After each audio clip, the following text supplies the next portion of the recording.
बिस्मिल्लाहिर्रहमानिर्रहीम अल्लाहुम्मा सल्लि अला मुहम्मदिन व आलिहि व इतरातिहि बिअददि कुल्लि मालूम लका। सब देखने सुनने वालों को अस्सलाम वालेकुम। My name is Farooq and you are watching live session. इससे पहले हम तकरीबन कुछ 6-7 सेशन जो है वो हमारे मुकम्मल हो चुके हैं। एक ख़ास तरतीब के साथ कोशिश है कि हम आगे बढ़ें और चीज़ों को आहिस्ता आहिस्ता एक एक करके समझ सकें, क्योंकि अगर बातें किताबी हो जाएं तो फिर आपको पता है कि किताबें तो हमारे इर्द गिर्द फैली हुई हैं और हम बहुत सारी किताबों को नज़रअंदाज कर रहे होते हैं। मैं आपको अक्सर हवाला देता हूँ कुरान पाक का कि इससे बड़ी किताब और क्या हो सकती थी। तो ज़िंदगी में जब हम इंसानी सतह पे अपने अपने अंदाज में समझने की कोशिश करते हैं तो फिर बहुत सारी बातें जो है वो हमें समझ में आना शुरू हो जाती हैं। तो आई होप कि अभी तक आपको कुछ चीज़ें जो हैं वो समझ में आ भी रही होंगी और आप लोग अपनी अपनी ज़िंदगी में मुशाहिदा भी कर रहे होंगे। एक दफ़ा भी अगर आप सुन लेंगे तो बहरहाल आपके दिल में कहीं ना कहीं थोड़ी बहुत तब्दीली जो है वो ज़रूर इंशाल्लाह ताला जो है वो आ जाएगी। मेरी नीयत भी यही होती है। हम परफेक्ट तो नहीं हो सकते, हम इंसान जो है वो इम्परफेक्ट है, लेकिन हम कोशिश कर सकते हैं कि हम बेहतर से बेहतर रास्ते की तरफ बेहतर से बेहतर इंतखाब जो है वो कर सकें, और यही हम कर सकते हैं। हमारे इख्तियार में कोशिश है। बाकी अल्लाह ताला की ज़ात जो है वो मेहरबानी करती है, वो करम करती है और फिर इंसानों को ऐसे पकड़ लेती है उनकी बाजू, और फिर उनके लिए मुश्किलात जो हैं वो आसानियों में तब्दील हो जाती हैं। लेकिन लैसा लिल इंसान इल्ला मा सआ, अगर हम सही नहीं करेंगे, एफर्ट नहीं करेंगे तो फिर जाहिर बात है रिजल्ट जो हैं वो उस तरीके से नहीं मिलेंगे। तो ये भी एक कोशिश है। दर्द को एक दूसरे के साथ शेयर करना भी एक कोशिश होती है, काविश होती है। बाज़ औक़ात आप चीज़ें अगर मुंजमद हो जाएं, जमूद का शिकार हो जाएं, तो उनको हिलाने से उनके अंदर थोड़ी हरकत पैदा होती है।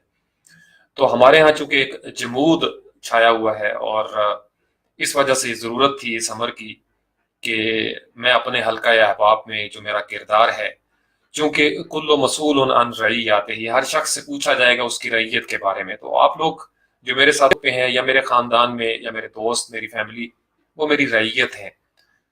तो जब रईयत कोई चीज़ होती है तो उससे पूछा जाएगा, सवाल किया जाएगा कि आपने क्या किया। तो मुझे इसलिए किसी किस्म की कोई दुनियावी इस हवाले से वो चीज़ों की फ़िक्र नहीं होती। मुझे बड़ा कामिल यकीन है कि जब हमने क़यामत के दिन अल्लाह के रूबरू पेश होना है तो हमसे बहुत सारी बातें पूछी जाएंगी। ये मेरा ईमान है, हर मुसलमान का ईमान है। तो आज का मौजू जो है वो शुरू करने से पहले, बाकायदा शुरू करने से पहले मैं आपके सामने एक सवाल रखना चाहता हूँ। उर्दू में एक लफ्ज़ है बरदार, जिसको हम बरदार कहते हैं। आपने अक्सर सुना होगा अलम बरदार। बरदार का मतलब होता है उठाने वाला, जो किसी चीज को उठाता है, कैरियर होता है, उसको कैरी करता है। अगर हम कहें अलम बरदार तो इसका मतलब कि कोई ऐसा इंसान जो अलम को उठाता है, अलम बरदार, झंडा उठाने वाला। इसी तरीके से जैसे आपने अक्सर देखा होगा हल्फ उठाए जाते हैं, तो उसको हम कहते हैं कि वो हल्फ बरदारी की तकरीब थी, यानी वो बंदा जो है वो हल्फ बरदार है। अब हल्फ बरदार का मतलब यह है कि वो हल्फ उठाने वाला है। इसी तरीके से एक बहुत मारूफ लफ्ज़ है, हम रोज इस्तेमाल करते हैं। असातिज़ा अपने शागिर्दों को समझा रहे होते हैं, वालिदैन जो हैं वो अपनी औलाद को समझाते हैं, बहन भाई एक दूसरे को ये लफ्ज़ इस्तेमाल करते हैं। फिर हमें मुआशरे में जितने भी हमारे मुस्लिहीन हैं, जो वाज़ो नसीहत करने वाले हैं, वो भी एक लफ्ज़ इस्तेमाल करते हैं और उसको कहते हैं फर्मा बरदार। अब इस लफ्ज़ को हम सुनते हैं और हम आगे बढ़ जाते हैं, लेकिन अगर आप इन लफ्ज़ों को इनके मानी के साथ समझने की कोशिश करें तो फिर आपके लिए अगले मौजू को जिसमें आज हमने बात करनी है समझना आसान हो जाएगा। अब बरदार मैंने आपको बता दिया कि बरदार का मतलब होता है उठाने वाला। तो जब कोई फरमान को उठाता है, फरमान, फरामीन, हुक्म को, तो हुक्म बरदार, जैसे मैं आपका हुक्म बरदार हूं, मैं आपका हुक्म जो है उसको लेके चलूंगा, मैं आपका फर्मा बरदार, मैं आपका ताबेदार जैसे हम कहते हैं। तो फर्मा बरदार जो है वो कहते हैं कि जो इंसान फरमान को लेके आगे बढ़ता है। फिर इसके मुतजाद है ना फर्मा बरदार या ना फरमान, यानी जो शख्स फरमान को उठाने से इनकारी हो जाए तो उसको कहते हैं कि ये नाफर्मा बरदार है। अगर कोई शख्स अपने हलफ की पासदारी ना कर सके तो वो हलफ बरदार नहीं रहता। इसी तरीके से अगर कोई शख्स है वो अपने झंडे को गिरा दे तो उसको कहते हैं कि ये अलम बरदार नहीं रहा। तो अलम बरदार के लिए लाजमी शर्त है कि वो अब झंडे को उस वक्त तक उठा के रखे जब तक उसके जिस्म के अंदर जान मौजूद है। अब یہ لفظ جو تھے ان پہ غور کرتے کرتے یہ میں آپ کو اپنا ایک انداز بتانا چاہتا ہوں کہ میں کس طریقے سے لفظوں سے پھر آگے جملوں کی طرف نکلتا ہوں. سوچ کا سفر جو ہے وہ اسی طریقے سے بیج سے شروع ہوتا ہے اور پھر آہستہ آہستہ آہستہ وہ بیج لگتا ہے کسی زرخیز زمین کے اندر اور پھر اس میں سے ایک چھوٹی سی کونپل جو ہے وہ پھوٹتی ہے. تو فرما برداری کے لفظ پہ آپ نے غور کرنا ہے. فرما بردار، بردار ایک قسم کا آپ کا محیط ہے، ایک قسم کا آپ کا دائرہ ہے جس کے اندر رہتے ہوئے آپ نے ایک کام کرنا ہے اور آپ نے اس وقت تک کرنا ہے جب تک آپ کے اوپر وہ فرمان جو ہے وہ جاری رہے گا. جیسے ہم نے اکثر ایک لفظ سنا ہوگا اور آپ نے بھی اکثر سنا ہوگا کہ فلاں شخص جو ہے وہ دائرہ اسلام میں داخل ہو گیا یا فلاں شخص جو ہے وہ دائرہ اسلام سے خارج ہو گیا.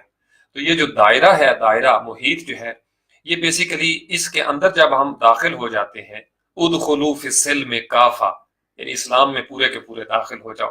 تو جب ہم اس میں داخل ہو جاتے ہیں یا ہم اگر سمندر میں اتر جائیں یا دریا میں ہم جب اتر جاتے ہیں تو ہم گیلے ہو جاتے ہیں چونکہ اب ہم اس ماحول میں پانی کے اندر داخل ہو گئے ہیں. تو جب ہم کسی چیز کے اندر، کسی نظریے کے اندر، کسی سوچ کے اندر، کسی فکر کے اندر داخل ہو جاتے ہیں یا شامل ہو جاتے ہیں کسی محفل میں، کسی نشست کے اندر، تو اس کے اثرات جو ہے وہ ہم پر مرتب ہونا شروع ہو جاتے ہیں. قرآن میں جب ہم غوطہ زن ہوتے ہیں جدت کردار کے لیے تو ہمارے اوپر قرآنی اثرات جو ہیں وہ مرتب ہونا شروع ہو جاتے ہیں. تو اب لفظ فرما برداری کو ان چیزوں کے ساتھ جوڑ کے دیکھیے گا. فرمان کو برداری کرنا یعنی جو فرمان ہے، جو حکم ہے، جو ایک پروسیجر ہے، ایک پالیسی ہے، اس کو لے کے کیری کر کے آگے جانا. اب جب انسان ایمان کے دائروں میں داخل ہوتا ہے تو وہ دراصل اس کے اوپر کچھ فرامین جو ہیں، فرمان جو ہیں اس کے اوپر وہ لاگو ہو جاتے ہیں. اس نے اب حکم ماننا ہے اللہ اور اس کے رسول کا، اس نے نیک رستے پر چلنا ہے چونکہ کچھ فرامین ہے. اگر ہم یہ کہہ دیں کہ میں گواہی دیتا ہوں کہ اللہ کے سوا کوئی عبادت کے لائق نہیں، یہ میں نے عہد کر لیا. اس بات کو ذرا سنیے گا غور سے، میں نے عہد کر لیا کہ اللہ کے سوا کوئی عبادت کے لائق نہیں ہے اور میں یہ بھی گواہی دیتا ہوں کہ محمد صلی اللہ علیہ وسلم اللہ کے رسول ہیں. اب جب یہ میں نے گواہی دے دی، وٹنس کر لیا، جب میں نے اس چیز کو، میری ایک ٹیسٹیمنی ہو گئی، تو اس کا مطلب یہ ہے کہ میں نے اس فرمان کو اٹھا لیا کہ اب جب تک میرے جسم کے اندر جان موجود ہے میں اس دائرے سے باہر نہیں آؤں گا.